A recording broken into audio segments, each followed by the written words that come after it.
necessidade do depoimento pessoal do autor nas ações com pedido de danos imateriais, interpretação conjunta dos ARTS 385 e 370, do Código de Processo Civil e ofensa a direitos de personalidade. Felipe Cunha de Almeida. Resumo: o presente trabalho analisou a necessidade do depoimento pessoal requerido pelo autor da ação de danos imateriais, em verdadeira interação entre os arts. 385 e 370, do Código de Processo Civil, cujo pedido é ligado à ofensa a direitos de personalidade. 1. Introdução. Nas diversas ações que tramitam pelo Poder Judiciário, encontramos pedidos de condenação por danos imateriais. E vários são os fatos que levam a tal pretensão: descumprimento do dever de fidelidade recíproca, inadimplemento contratual, inscrição indevida em órgãos de proteção ao crédito, abuso de direito, dentre outras tantas hipóteses.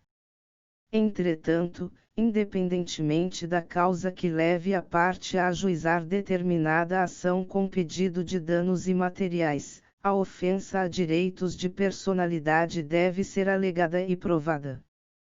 Conforme as lições de Álvaro Vilaça Azevedo, danos imateriais atingem o espírito. Sentir-se lesado, ofendido, humilhado, por exemplo, é consequência e não necessariamente uma causa, e demonstrar o dano, são situações distintas. Tanto é verdade que Carlos Roberto Gonçalves diz que, somente o dano moral razoavelmente grave deve ser indenizado. Portanto, o estudo da responsabilidade civil e do dano imaterial é de extrema relevância para além do direito, tanto é verdade que assim ensina a doutrina.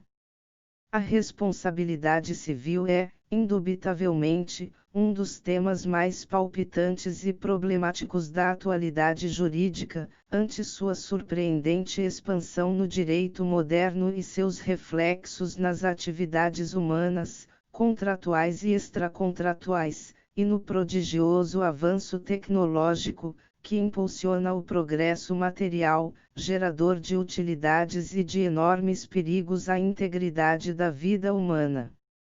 Não é por menos que, sobre os danos extrapatrimoniais, assim pontificam Cristiano Chaves de Farias, Felipe Peixoto Braga Neto e Nelson Rosenwald. Talvez não haja na responsabilidade civil tema mais cativante e arrebatador. Vivemos tempos de sedimentação de diretrizes, fixação de rumos e definição de conceitos.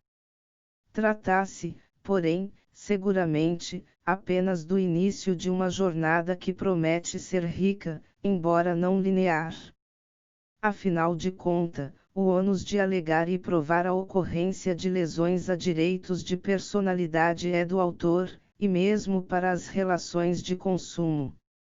Contudo, se cogita de reparação por danos imateriais e de sua prova, conforme ensina Youssef Said Carrali, há uma diversidade em tais danos. Assim, em muitos casos, pode ser entendido como in re ipsa. Anderson Schreiber, aprofundando o Instituto, ressalta que para aqueles casos o que deve ser dispensado, em termos de prova, é a dor, mas não o dano em si, ou seja, a prova da lesão à personalidade humana. Contudo, e se o fato lesivo não for considerado, pelo juiz, in re ipsa, tal conclusão virá apenas em sentença. Daí com mais razão ainda para que a vítima seja ouvida em juízo, para, além do que já está na inicial, estar na presença física do julgador. Jorge Moceito Raspi também vai no sentido de que, via de regra, pois há hipóteses de danos in re ipsa, cabe à vítima alegar e provar a existência do dano e também a sua gravidade. Assim, O objetivo deste artigo é o de abrir os olhos para a necessidade de oitiva do autor, em audiência, em ação com pedido de condenação por danos imateriais, resumidamente, por dois motivos, duas contribuições. Uma, deve ser feita uma leitura em conjunto dos arts. 385 e 370, do Código de Processo Civil, no sentido de se chegar à conclusão de que é perfeitamente possível que a própria parte faça o requerimento de sua própria oitiva. 2. A de que a natureza da lesão, ofensa a direitos de personalidade, é muito grave. Inclusive, como veremos, tal reparação vem prevista constitucionalmente, no rol dos direitos fundamentais. Portanto, a participação do demandante, no processo civil, é ainda mais exigida. Ressaltamos que, em que pese falaremos sobre direitos de personalidade, danos imateriais, dentre outros temas de alta indagação e até polêmica, não vamos entrar em discussões doutrinárias acerca deles, mas, sim, objetivar e alertar sobre a necessidade do depoimento pessoal. 2. Fase instrutória e probatória.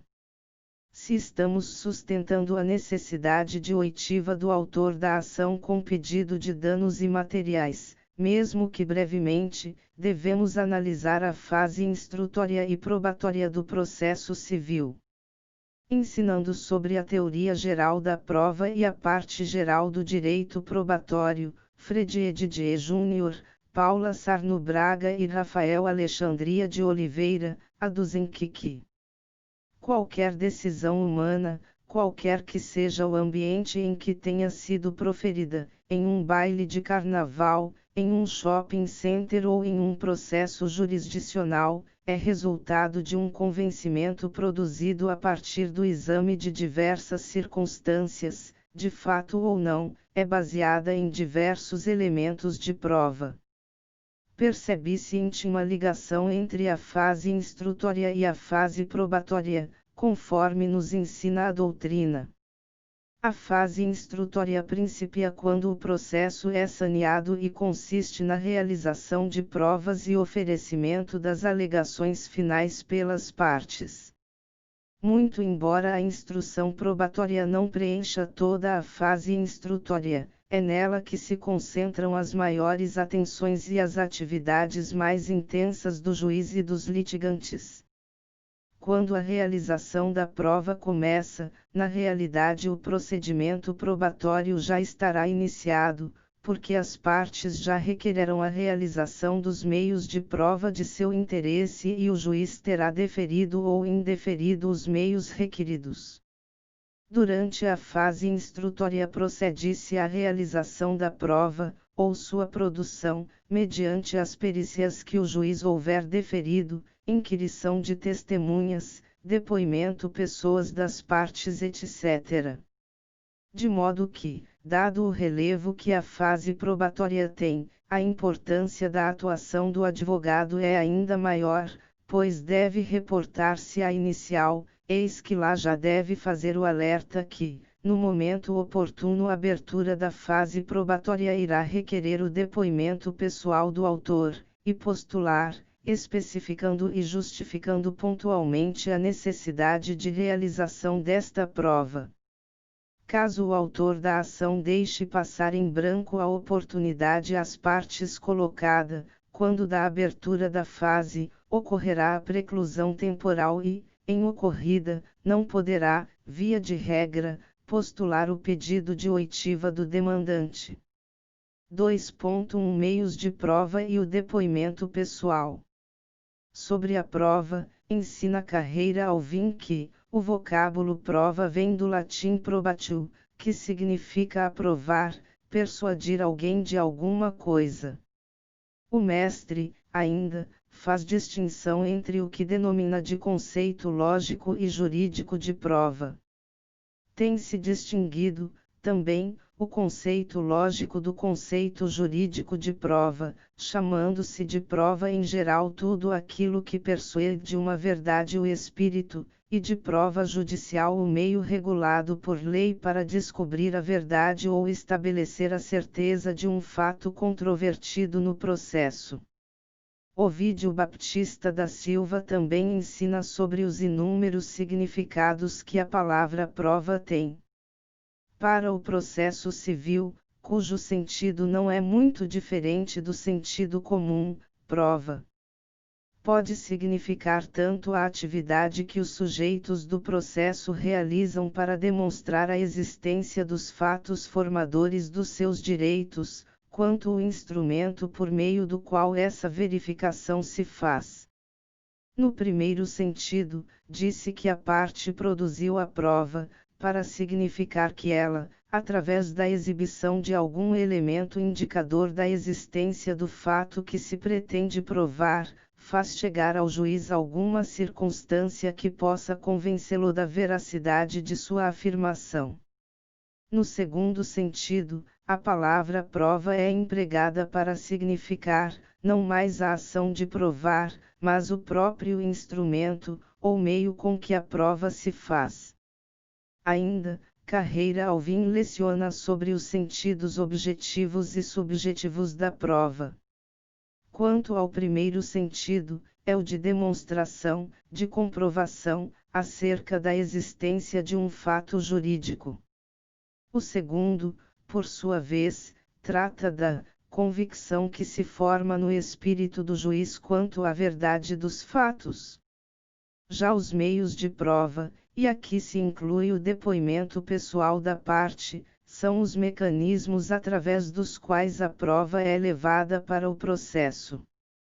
Em relação ao depoimento pessoal propriamente dito, Nelson Nery Jr. e Rosa Maria de Andrade Nery assim o conceituam, é meio de prova que tem como principal finalidade fazer com que a parte que o requereu obtenha a confissão, espontânea ou provocada, da parte contrária sobre fatos relevantes à solução da causa.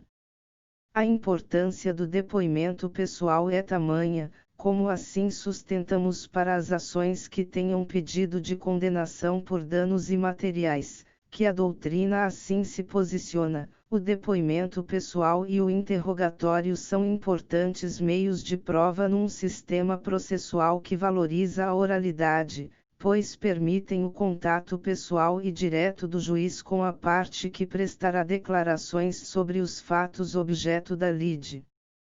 Portanto, a finalidade do depoimento pessoal consiste no esclarecimento dos fatos, além de provocar a confissão. Completamos no sentido de que, mesmo que o depoimento pessoal do autor não tenha como eventual consequência a confissão do réu, a solenidade permitirá maiores esclarecimentos e contato do juiz para com as partes, tendo como objetivo o melhor esclarecimento possível quanto aos fatos. 2.2 Depoimento pessoal em ação de danos imateriais. Não há dúvidas acerca da condução do processo pelo magistrado que está atuando, sendo que, dentre suas diversas atribuições, consta também analisar os pedidos de provas. Ocorre que, quando se está diante de uma ação de reparação civil que tem como causa de pedir ofensa a direitos de personalidade e, como pedido, condenação, a título de danos extrapatrimoniais, como forma de compensar o dano sofrido, estamos diante de questão prevista, em primeiro lugar, como direito fundamental, questão, portanto, constitucional. Art. 5º Todos são iguais perante a lei, sem distinção de qualquer natureza, garantindo-se aos brasileiros e aos estrangeiros residentes no país a inviolabilidade do direito à vida, à liberdade, à igualdade, à segurança e à propriedade, nos termos seguintes. V. É assegurado o direito de resposta, proporcional ao agravo, além da indenização por dano material, moral ou à imagem. X. são invioláveis a intimidade, a vida privada, a honra e a imagem das pessoas, assegurado o direito à indenização pelo dano material ou moral decorrente de sua violação. Sobre os danos imateriais e a Constituição, Caio Mário da Silva Pereira ressalta que a Carta estabeleceu um mínimo, tratando-se, assim, de numeração aberta. E de tão importante que é a Constituição também para o direito privado, Flávio Tartucci aduz que há um novo caminho metodológico, denominado de direito civil constitucional, no sentido de se analisar o direito privado para além do Código Civil, ou seja, sob o prisma da Constituição Federal e de seus princípios. No mesmo sentido, as lições de Cristiano Cassetari. Devemos harmonizar as regras de direito civil, que normatiza a atuação de particulares, com as regras gerais da Constituição Federal, que, além de normatizar a função estatal, estabelece regras entre particulares. A Constituição Federal, por ser nossa lei maior, irá determinar a interpretação de todas as leis infraconstitucionais. As lições de Flávio Tartucci e Cristiano Cassetari, em termos de constitucionalização do direito privado, também valem para o processo civil, ou seja, por uma constitucionalização do processo civil. Bruno Miragem, a seu turno, ensina que justamente pela Constituição Federal prever um catálogo de proteção em nível de direitos fundamentais, mirando a dignidade da pessoa, é que o rol do Código Civil, em termos de proteção a direitos de personalidade, arts 13 a 21, é amplo.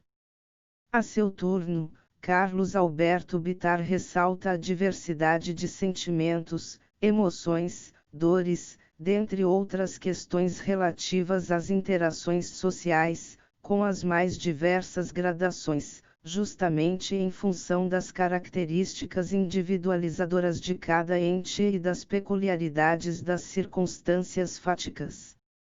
De modo que diferentes são os conceitos e reações das pessoas. Continuando, pedidos de danos imateriais em decorrência de ofensas a direitos de personalidade, entendemos assim, tem como causa de pedir a existência de fatos graves, que fogem à esfera do mero dissabor, como assim já decidiu o STJ em casos como, por exemplo, inadimplemento contratual, sendo que, inclusive e, via de regra, a súmula N graus 07 impede, em sede de recurso especial, a reanálise da prova quanto à ocorrência de danos imateriais. Sendo assim, muitas vezes a parte, apenas pelas alegações trazidas na inicial, fica refém de um julgamento que propicie melhor esclarecimentos quanto aos fatos se não for ouvida em juízo. É claro que a inicial já deve alertar o juízo nesse sentido, dizendo que, quando da abertura da fase instrutória e probatória, irá postular o depoimento pessoal. Inclusive temos o enunciado N graus 455 da V Jornada de Direito Civil que vem neste sentido. Embora o reconhecimento dos danos morais se dê, em numerosos casos, independentemente de prova, in re ipsa, para a sua adequada quantificação, deve o juiz investigar, sempre que entender necessário, as circunstâncias do caso concreto, inclusive por intermédio da produção de depoimento pessoal e da prova testemunhal em audiência. Portanto, se a reparação por dano imaterial ocorre justamente por lesão de direitos cujo conteúdo não é pecuniário, como ensinam Pablo Stolzi Galiano e Rodolfo Pamplona Filho, mais razão ainda para a oitiva do ofendido. Inclusive, até para a fixação do quantum devido, caso a procedência se confirme. 3. Contribuição à interpretação do art. 385, em leitura conjunta com o art. 370, do Código de Processo Civil. Eis o texto do art. 385, do Código de Processo Civil, art. 385. Cabe à parte requerer o depoimento pessoal da outra parte, a fim de que esta seja interrogada na audiência de instrução e julgamento, sem prejuízo do poder do juiz de ordená-lo de ofício. Pois bem, da leitura do caput do art. 385, do CPC, não se vislumbra vedação à parte no sentido de ela mesma postular o seu depoimento. Esta é a primeira consideração a ser feita. Ainda, a leitura do mencionado dispositivo deve ser realizada em conjunto com o art. 370, que assim dispõe, art. 370. Caberá ao juiz, de ofício ou a requerimento da parte, determinar as provas necessárias ao julgamento do mérito. O mencionado art. 370, do Código de Processo Civil, trata dos poderes instrutórios do juiz, como ensinam Luiz Guilherme Marinoni, Sérgio Cruz Arenhart e Daniel Mitidiero.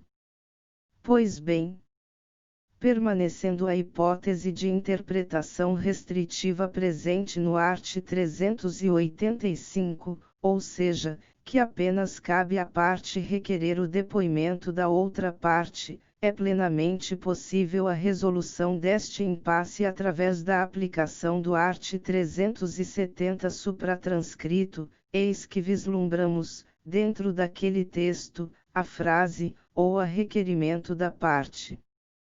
Por outro lado, o indeferimento da oitiva só vai ocorrer se o juiz entender desnecessária a prova, e ainda através da devida fundamentação, sob pena de ofensa à Constituição Federal e também ao Código de Processo Civil, respectivamente. Art. 93.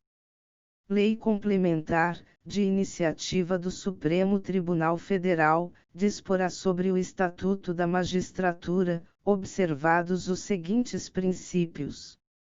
Nona. Todos os julgamentos dos órgãos do Poder Judiciário serão públicos, e fundamentadas todas as decisões, sob pena de nulidade, podendo a lei limitar a presença, em determinados atos, às próprias partes e a seus advogados, ou somente a estes, em casos nos quais a preservação do direito à intimidade do interessado no sigilo não prejudique o interesse público à informação. Art. 11. Todos os julgamentos dos órgãos do Poder Judiciário serão públicos, e fundamentadas todas as decisões, sob pena de nulidade. Parágrafo único. Nos casos de segredo de justiça, pode ser autorizada a presença somente das partes, de seus advogados, de defensores públicos ou do Ministério Público. Sob este aspecto, vale o alerta, inclusive, que a decisão que irá apreciar o pedido de prova testemunhal, deferindo ou indeferindo, deve ocorrer no momento anterior à sentença. Imagine a seguinte hipótese: a parte pede o depoimento e o tem indeferido, ou então o magistrado julga antecipadamente o feito, não oportunizando então às partes o pedido de realização das provas que entendem pertinentes, e julga improcedente o pedido justamente por falta de provas. Com todo o respeito, seria um desprestígio à prestação jurisdicional, esta que se configuraria deficiente. Inclusive, o Superior Tribunal de Justiça já se posicionou em casos como a hipótese aqui trazida. Ademais, a sentença julgou improcedentes os pedidos sob o fundamento essencial de que não há fundamento que justifique as alegações autorais no que tange à existência de cláusula abusiva no contrato celebrado com a parte ré, pois a leitura do item supracitado não indica a realização de cálculos que traduzam capitalização na contagem do saldo devedor, todavia, sem oportunizar a produção da prova pericial requerida tempestivamente. Não se pode perder de vista que o direito de defesa é efetivamente cerceado na hipótese em que o magistrado julga antecipadamente a lide, indeferindo a produção de provas previamente requerida pelas partes, e conclui pela procedência ou improcedência da demanda, com fundamento na falta de comprovação do direito alegado na inicial ou na peça defensiva, tal como ocorreu na espécie. Assim, a decisão que julgaria antecipadamente o mérito, nos moldes em que estamos cogitando, seria omissa quanto à análise de pedido de prova testemunhal, dando margem à oposição de embargos de declaração, com base nos arts. 1022, inciso 2º, parágrafo único, inciso 2º, tendo como consequência a incidência do art. 489, parágrafo 1º, inciso 4º, do CPC, respectivamente. Art. 1022. Cabem embargos de declaração contra qualquer decisão judicial para: segunda, suprir omissão de ponto ou questão sobre o qual devia se pronunciar o juiz de ofício ou a requerimento. Parágrafo único. Considera-se omissa a decisão que: segunda, incorra em qualquer das condutas descritas no art. 489, primeiro. Art. 489. São elementos essenciais da sentença. Primeiro, não se considera fundamentada qualquer decisão judicial, seja ela interlocutória, sentença ou acórdão, que: quarta, não enfrentar todos os argumentos deduzidos no processo capazes de, em tese, infirmar a conclusão adotada pelo julgador. Bem se percebe, ao fim e ao cabo, portanto e inclusive, afronta ao direito fundamental a razoável duração do processo, previsto constitucionalmente e infraconstitucionalmente, respectivamente. Art. 5º. Todos são iguais perante a lei, sem distinção de qualquer natureza, garantindo-se aos brasileiros e aos estrangeiros residentes no país a inviolabilidade do direito à vida, à liberdade, à igualdade, à segurança e à propriedade, nos termos seguintes: os VIE, a todos, no âmbito judicial e administrativo, são assegurados a razoável duração do processo e os meios que garantam a celeridade de sua tramitação. Art. 4º. As partes têm o direito de obter em prazo razoável a solução integral do mérito, incluída a atividade satisfativa. 4. Conclusão. Como visto, nossa preocupação é o alerta ao estudioso do direito para com a pretensão que se busca ver provada em juízo, quando se analisa pedido de condenação por danos imateriais. A questão da verificação de danos imateriais, de sua comprovação, não é fácil.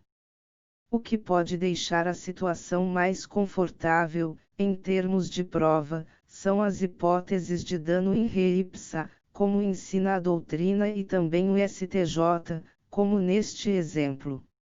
Este outro julgamento é taxativo.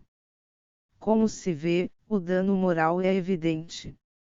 A morte acentua a repercussão danosa, notadamente o convalescimento da prole. Inegável que estas circunstâncias determinam significativo abalo emocional.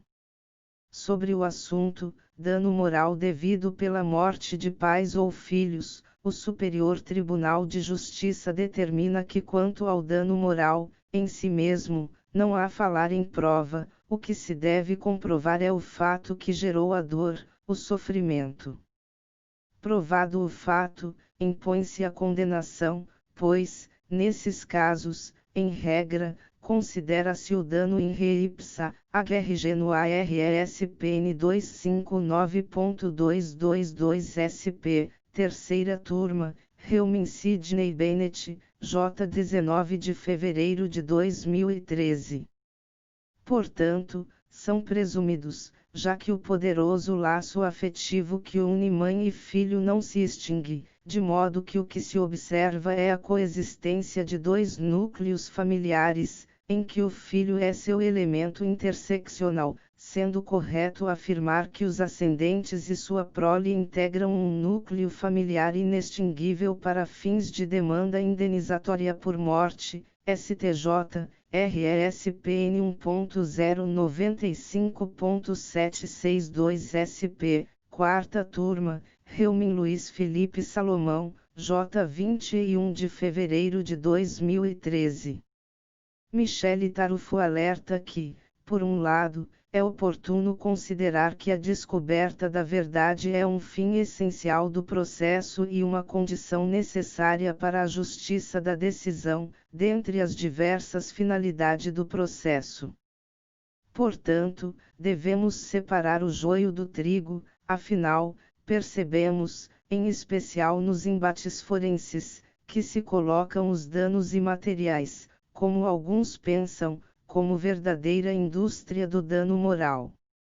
Contudo, não vemos assim, vemos, e isto deve ficar claro, discussões quanto à lesão a direitos de personalidade. Sérgio Cavalieri Filho, analisando as expressões indústria do dano moral e da responsabilidade civil, assim alerta. Nesse contexto, deve-se atentar para o risco da generalização, ao se pretender atribuir aos consumidores os ônus da denominada indústria do dano moral. Não se pode esquecer a dimensão coletiva que assumem as relações de consumo na sociedade contemporânea. Somos milhões de usuários de planos de saúde, milhões de usuários de serviços de telefonia, milhões de usuários de serviços financeiros, milhões de usuários de serviços públicos e por aí vai.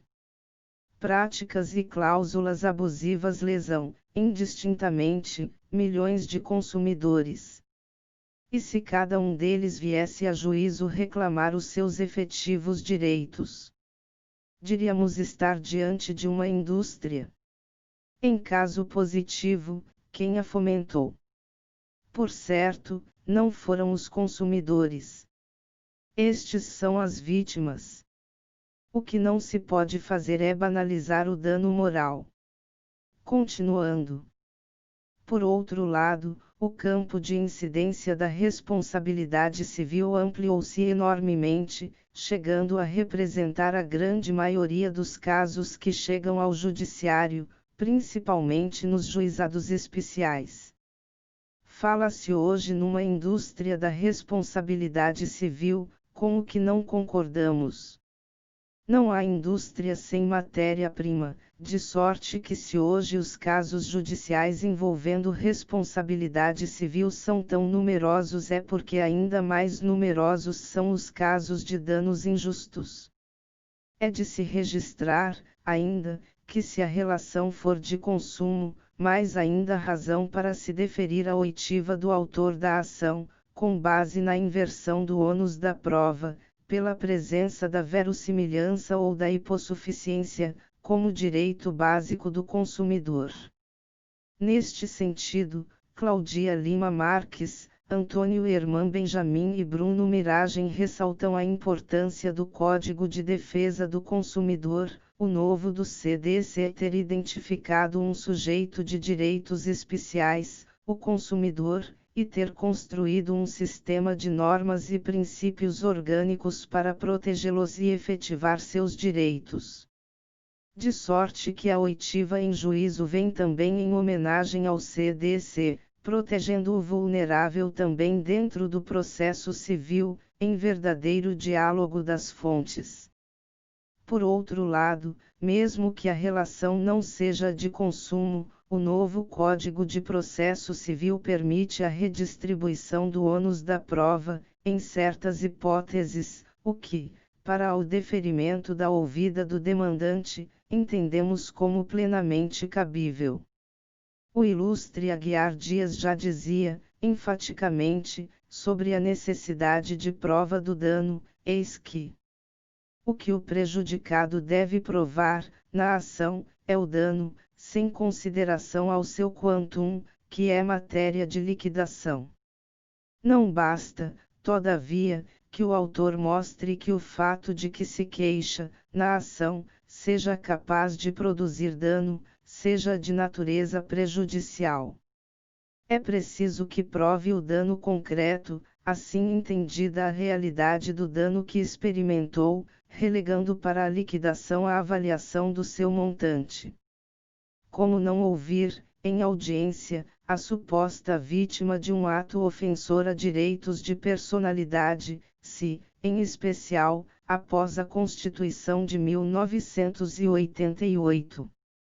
Todos os conceitos tradicionais de dano moral tiveram que ser revistos.